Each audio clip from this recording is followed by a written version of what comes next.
Welcome to the DCTV News at Noon program. I'm Kelsey Kiesling. And I'm Kendra Cook. The Southwest TV Translator Association underwrites the news, and Dolores County Broadcasting Network provides the support for DCTV. Here at the News at Noon show, we present news we hope you find interesting and report on local issues and events. Call us with your news tips or topics you'd like to see covered. The number is 677-4119. We appreciate you watching DCTV. Today's show is live Monday at noonish and rebroadcast at 3 and 6 p.m. and re-aired on Thursday at noon, 3 and 6. Coming up, Shiprock stabbing, sales tax for roads, DEA looking to Colorado, and more. And find out about the invasive mussel, Cortez Air Service, and the SAT, along with the weather, sheriff's report, and the area happenings. That's all coming up today, April 3rd, 2017. Now here's the news. According to the Cortez Journal, Cortez Police and Montezuma County Sheriff's deputies helped Navajo police catch 2 suspects from Shiprock and Cortez on Saturday afternoon. According to Montezuma County Sheriff Steve Nowlin, the suspects were wanted by police in connection with a stabbing in New Mexico the night before. Navajo police were in pursuit of their vehicle when they crossed the border into Colorado early Saturday afternoon, and Montezuma law enforcement caught up to them in the 2400 block of County Road G just after 2 p.m. The suspects were transported back to Shiprock in Navajo police custody. As of Saturday afternoon, Nowlin could not give out many details about the case, including the suspects' names, but he did say there was a chase along Road G involving police, deputies, and the suspects, and that the suspects were caught after a sheriff's deputy deployed stop sticks on the road in front of them. They stopped just short of the stop sticks and gave up, he said. No injuries were reported in the pursuit. The Shiprock Police Department would not comment on the case as of Saturday. Reported by the Cortez Journal, a 64-year-old Durango man was evicted from his subsidized home last week at Tamarin Square Senior Apartments, leaving him homeless and in a panic to find a new place to live. Leslie Cruz may not have been a model tenant. He has used marijuana and is suspected of harassing other tenants, but he was 9 days from a scheduled eviction when law enforcement showed up and ordered him to leave. The knock at the door came about 9:40 a.m. March 22nd at Unit 106 of the Senior Housing Complex, 1401 East 3rd Avenue. La Plata County Sheriff's deputies gave Cruz 10 minutes to vacate. All of his possessions were moved to the lawn and the parking lot of the apartment complex.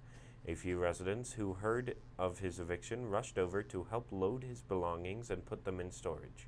An employee with Tamarin Square Apartments declined to comment, citing privacy laws that prevent her from discussing the case. Cruz said he was targeted for eviction because he advocated on behalf of other tenants who were being evicted. But police and court documents tell another story. Tamarin Square Apartments filed a complaint March 1st in La Plata County Combined Court seeking the eviction. The complaint includes a copy of the lease agreement, which shows Cruz was living on a month-to-month basis for $164 per month, but it gives no indication of why the complex was seeking the eviction. After an eviction hearing March 15th in La Plata County Court, Judge Martha Minot granted the eviction and gave Cruz until 2:30 p.m. March 31st to leave. In her order, Minot said Cruz could be evicted sooner if he smoked marijuana anywhere on the premises or had a verbal or physical altercation with another tenant or employee of Tamarin Apartments. A transportation funding bill passes Colorado House some bipartisan backing, according to a report in bizjournals.com. 4 Colorado House Republicans joined Democrats in approving a multi-billion-dollar transportation funding proposal on Friday, sending the bill on to an uncertain future in the divided Senate. House Bill 1242 seeks to ask voters in November to approve a 62-cent statewide sales tax hike that would generate $695 million annually for the next 20 years to improve Colorado's congested and aging transportation system. A total of $3.5 billion would go towards a bond sale to expand major highways such as Interstates 25 and 70, while the rest of the money would be split 70% to local governments and 30% to a new multimodal transit project fund. Over 3 committee hearings and 2 days of floor debate, Republicans warned that voters are being asked to shoulder a disproportionate burden for producing new revenue through a sales tax increase, while almost no spending would be cut from a state budget that has grown significantly over the past 10 years. Democrats countered that Colorado's roads are falling into such disrepair that they are costing the state business opportunities. They said HB 1242, sponsored by Democratic House Speaker Crisanta Duran, Republican Senate President Kevin Grantham of Canyon City, and their Transportation Committee chairs, is an effort to finally do something by asking voters if they would be willing to pay for the fixes.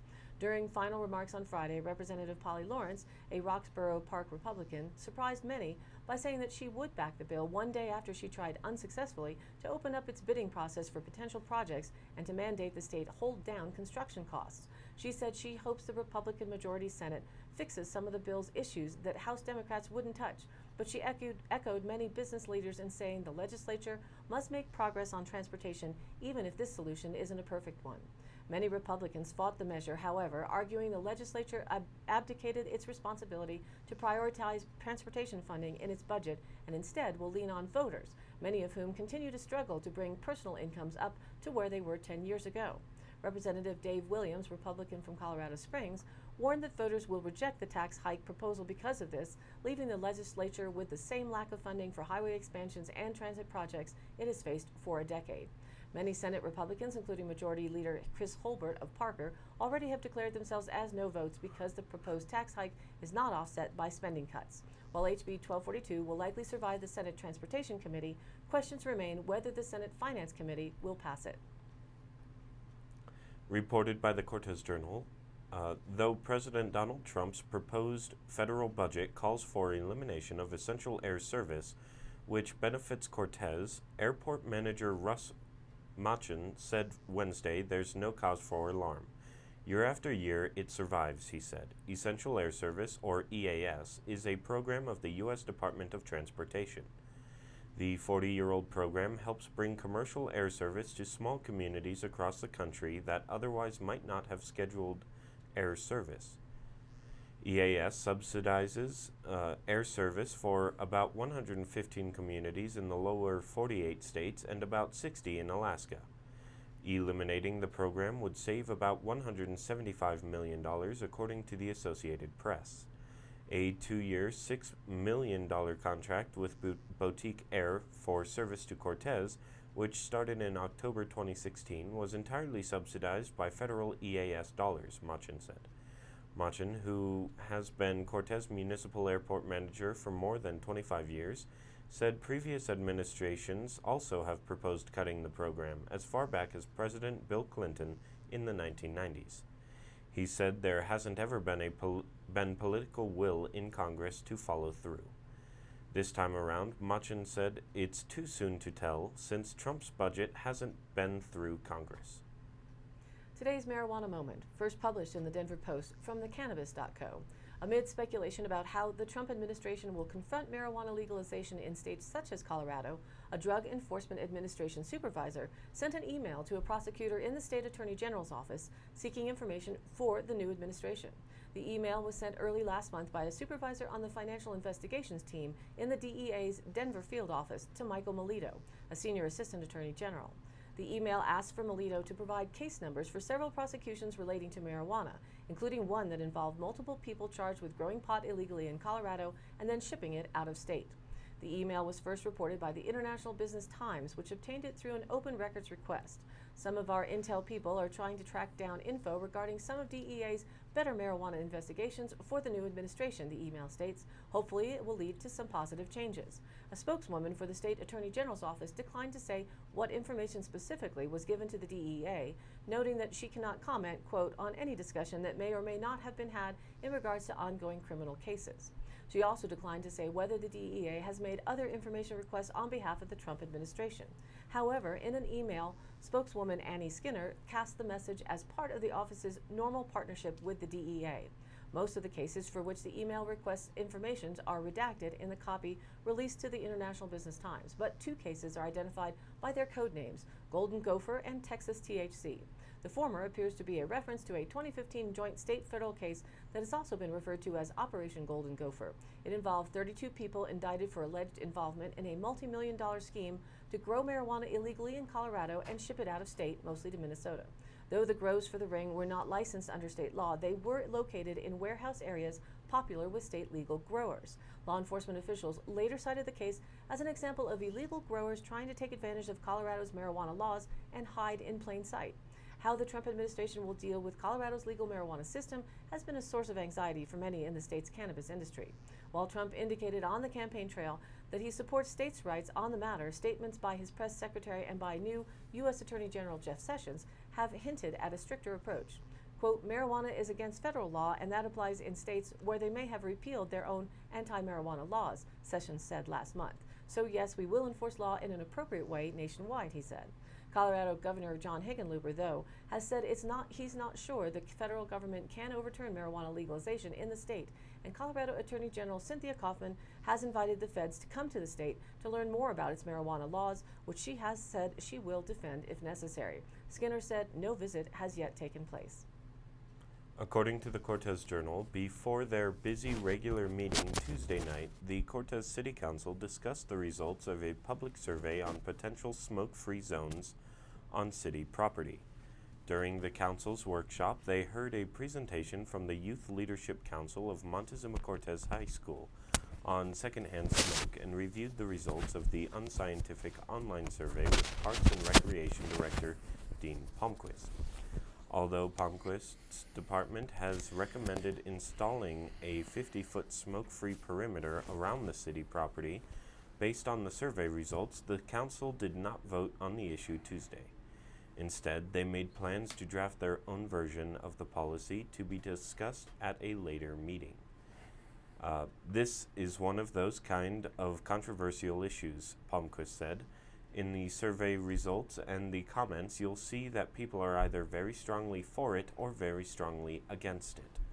Derek Costi, a senior academic research analyst at Fort Lewis College, said the fact that only 11% of the population responded to the survey threatens its validity and the ability to make generalizations based on its results. He added that there's no way to know how many people responded more than once, which also threatens its validity. Palmquist said more than 900 people responded to the survey from early January until March 17th. Respondents were allowed to vote on as many devices as they could access, though only once from each device. For example, one person could vote 4 times by using a smartphone, an iPad, a laptop, and a desktop computer. Also, Cortez has a population of about 8,500 people, which the survey targeted, though it did not exclude out-of-state participants who might have found the survey through either the city or journal website. The survey gave 3 options for city policy: make a 50-foot smoke-free perimeter around all city-owned property, make all city-owned open spaces 100% smoke-free and only allow smoking in parking lots, ban smoking everywhere near city parks, including parking lots. The most popular option was the first, Palmquist said, with 624 respondents saying they would support or strongly support a policy that created a 50-foot smoke-free perimeter. And now let's take a look at our weather. Some significant snow is expected over central and southern mountains this afternoon and tomorrow, with just over a foot possible. Pagosa Springs should see a good snow, and snow levels may go as low as Durango, where they could see an inch of wet, slushy stuff.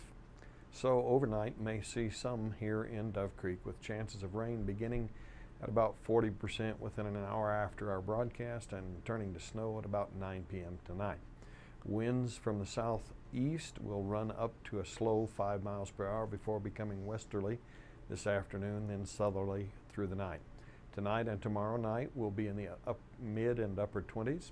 Tomorrow, much lower chances of sprinkles and flurries before 11 a.m., then declining sprinkles till noon. Winds tomorrow will be from the north and northwest at 10 to 15 miles per hour with gusts near 25. Then things will clear up tomorrow afternoon as the storm clears out and remain mostly sunny for the rest of the work week. In our national forecast, Severe weather and flash flooding will be a concern across the lower Mississippi Valley towards the southeastern U.S. today. Abundant, warm, moist, and unstable air pulling into the lower Mississippi Valley region and points eastward will lead to widespread heavy rain and strong to potentially dangerous convective developments. The Storm Prediction Center has a large portion of southern and central Louisiana, central and southern Mississippi, and far west central Alabama is having enhanced risk for severe storm development today. There's only a slight risk of severe weather in those surrounding areas. Flash flooding is already ongoing across portions of the lower Mississippi Valley, especially near the Gulf Coast, and expected to continue throughout the day while slowly moving eastward. Several other areas are at slight risk of flash flooding as well. Portions of the eastern Gulf Coast, far southeast Mississippi, southern Alabama, the western panhandle of Florida, and the southern Appalachians. That cold front will move southeast this evening and overnight, reaching the Atlantic coast by early tomorrow afternoon. Continued rain and thunderstorms will precede the passage of the front, spreading northward and westward around the area of low pressure impacting the eastern U.S. today and tomorrow. The strongest storms are expected to remain near and along the Gulf Coast. Much of the northeast will once again find themselves in the cold center of the system. Precipitation will fall as a mixture of rain, snow, and ice beginning early tomorrow morning and continuing through Wednesday. Winter storm watches have been posted for parts of southern Maine and eastern Delaware. The leading edge of the cold front here will just begin to enter the southern plains by tonight. The cold front will continue on an eastward track from Tuesday into Wednesday with chances for showers and thunderstorms across the southern and central plains, eastward to the Mississippi River Valley and along much of the Gulf Coast. In our 5-day forecast, our high temps beginning the week in the mid-40s will climb to the mid-50s for Wednesday and mid-60s through Saturday. Saturday night's likely to be the arrival time of our next chance of moisture after this current system departs. Lows tonight and tomorrow, as stated earlier, will be mid and upper 20s, climbing to near 32 Wednesday night and near 40 Friday night for the warmest night of the week, then drop off slightly as the next disturbances begin to affect us Saturday night. Our winds with this system in our Dove Creek area and lower altitudes are not expected to be a problem. Now, back to the news. Reported by the Cortez Journal, Colorado lakes are free of the invasive quagga and zebra mussels that have caused havoc in some states, in part because of rigorous boat inspections, according to a specialist with the Colorado Parks and Wildlife. But while mandatory inspections are a good defense against the mussel, a state budget crunch for inspections is restricting access for motorized boaters locally. More than 100 recreationists and water users grappled with the problem during a community meeting Thursday in Cortez that was put on by Parks and Wildlife at the Destination Grill Conference Center. The mussel problem was the first presentation. They are highly detrimental and have huge impacts, said Robert Walters, a CPW aquatic species specialist. Once in a lake, they proliferate rapidly, attach to everything, clog irrigation equipment, and hydropower plants. They are impossible to eradicate, and the non-native species have no local predators.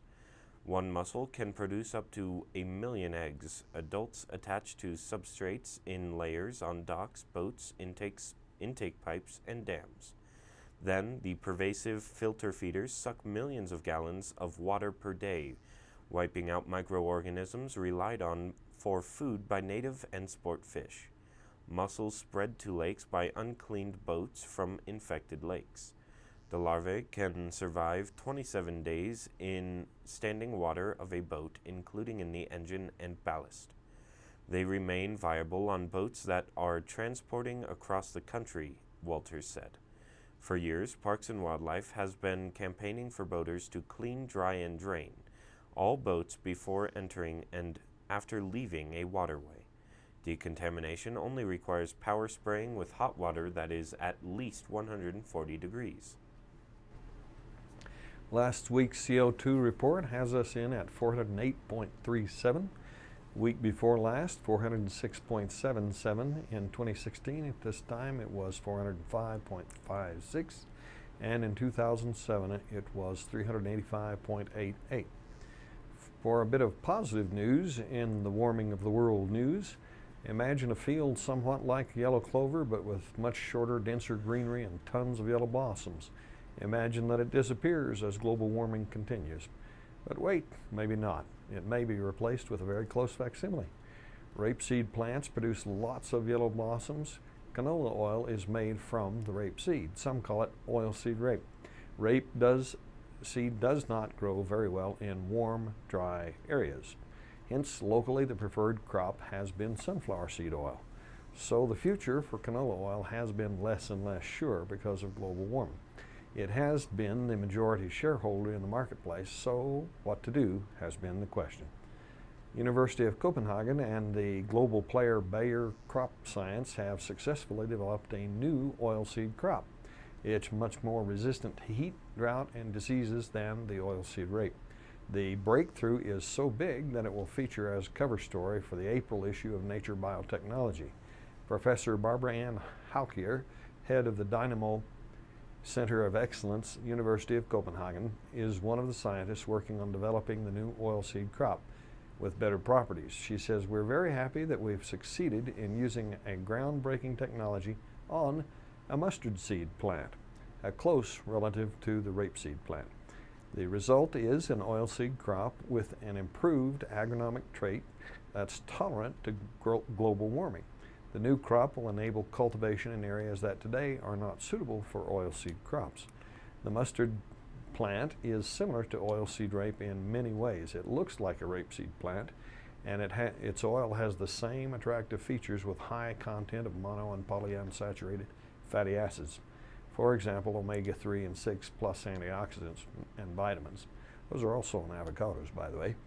It's also a lot more robust when grown under arid conditions and upon exposure to diseases. Mustard is therefore an obvious candidate to replace oilseed rape. Until now, it's been an undefeatable challenge that mustard seeds are full of a bitter defense compound. These are what give mustard its characteristic flavor. Consequently, the protein-rich meal that remains after the oil is pressed out of the seeds has been useless as animal food. Bayer Crop Science, a major global player within plant biotechnology and breeding, along with Haukier and other scientists from the Dynamo Center, have found an original solution to this problem. They've invented a technology that can keep the bitter defense compounds out of the seeds while maintaining them in the rest of the plant, so that the plant can defend itself against herbivores and pathogens. The Danish scientists have shown that the technology works in model plants. Scientists from Bayer Crop Science have implemented the technology in the fields and performed large field trials with the optimized mustard plants. Postdoc Sven Rosen Madsen from Dynamo Centers who shared first author claims, and says this: "The field trials have shown that we've come a long way. I guess that we are more than 3/4 of the way towards a new robust oilseed crop. It will be commercially attractive to farmers." Sometime in the 70s, a Polish farmer discovered a stray rape plant with defense levels so low that it became a commercially successful crop. And since then, scientists have been trying to replicate that trait in the mustard plant. So, in 2 to 3 years, we expect to see a taste-free mustard seed. I wonder what that'll taste like on your hot dog or my sandwich and potato salad. According to the Cortez Journal, a committee of school and district representatives from across the state chose the SAT because it was better aligned to state academic standards, according to a March 13th news release from Colorado Department of Education. The committee also favored the variety of free SAT preparation resources that students can use. The best preparation for the SAT is quality classroom instruction aligned to the standards, CDE Commissioner Katie Anthes said in the release.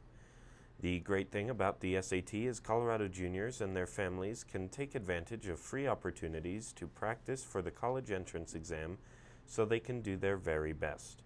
Legislation passed in 2015 that required the state to find a new exam for high school sophomores and juniors, the release states. This year's juniors took the PSAT last year, which replaced the state's previous test. Montezuma-Cortez High School Principal Jason Wayman said students have been working through test study guides and practicing in classrooms. He said students value college entrance exams such as the SAT and ACT more than state assessment tests. The SAT has been around for a long time, and it has a lot of validity in saying if kids are ready or not. With about 3 hours and 15 minutes of testing time, the SAT takes about 20 minutes longer than the ACT, Wayman said. Unlike the ACT, the SAT has no science section. It contains reading, math, and writing, Wayman said. In previous years, students were asked to take the ACT science test as well as the state science assessment test. This year, that double testing won't happen, Wayman said. He expects a smooth transition to the SAT for this first year because it's about the same length as the ACT and the process is similar. Reported in the Cortez Journal, what was left out of the new Bears Ears National Monument in southeast Utah is upsetting paleontologists but relieving uranium miners. Paleontologist Rob Gay of Museums of Western Colorado said he is encouraged that the fossils-rich Bears Ears is now protected, but he was disheartened when he found out Red Canyon was dropped from the final monument boundaries. During a Friends of Cedar Mesa conference March 4th in Bluff, Gay said that fossils in that area are mostly unstudied. The canyon is the best place to study the Pennsylvania era, 270 million to 310 million years ago. They say when dinosaurs began their transition to terrestrial dominance.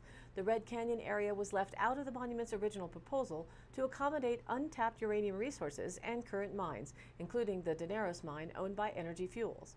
That's a relief for mine companies because national monuments prohibit new mining operations. The Daneros mine is southwest of Fry Canyon and is 3 miles from the monument. It is closed, but owners are seeking approval from the Bureau of Land Management to expand the mine from 4.5 acres to 46 acres and increase mining capacity. The proposal calls for increasing ore production from 100,000 tons over 7 years to 500,000 tons over 20 years.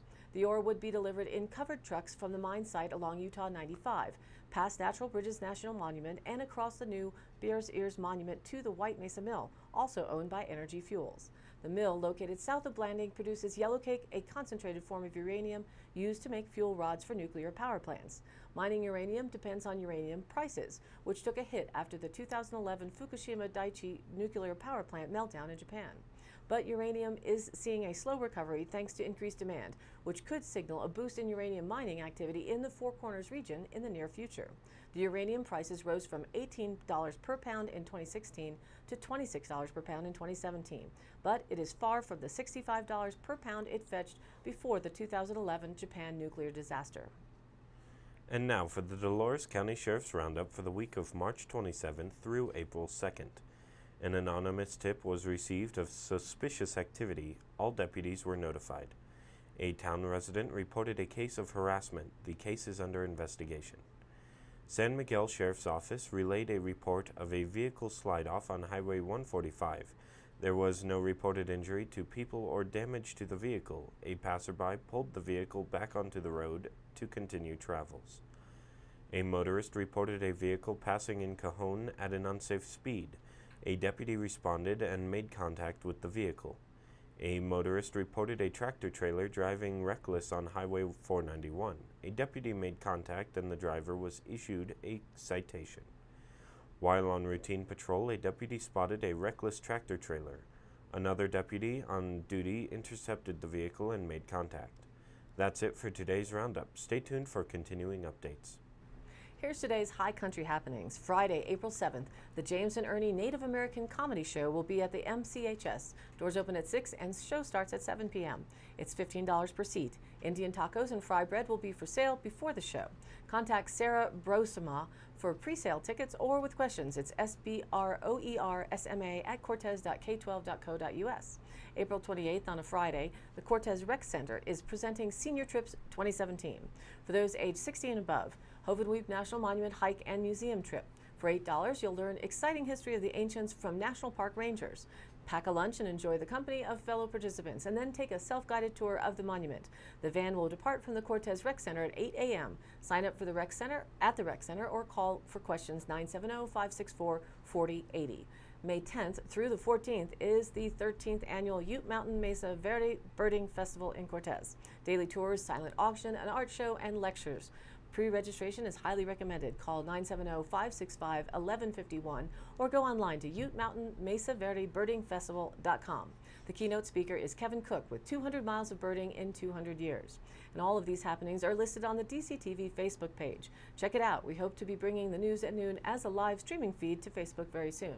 If you have news or event information you'd like us to share, send us an email at dcbnnews@gmail.com or call us here at the station. The number is 677-4119.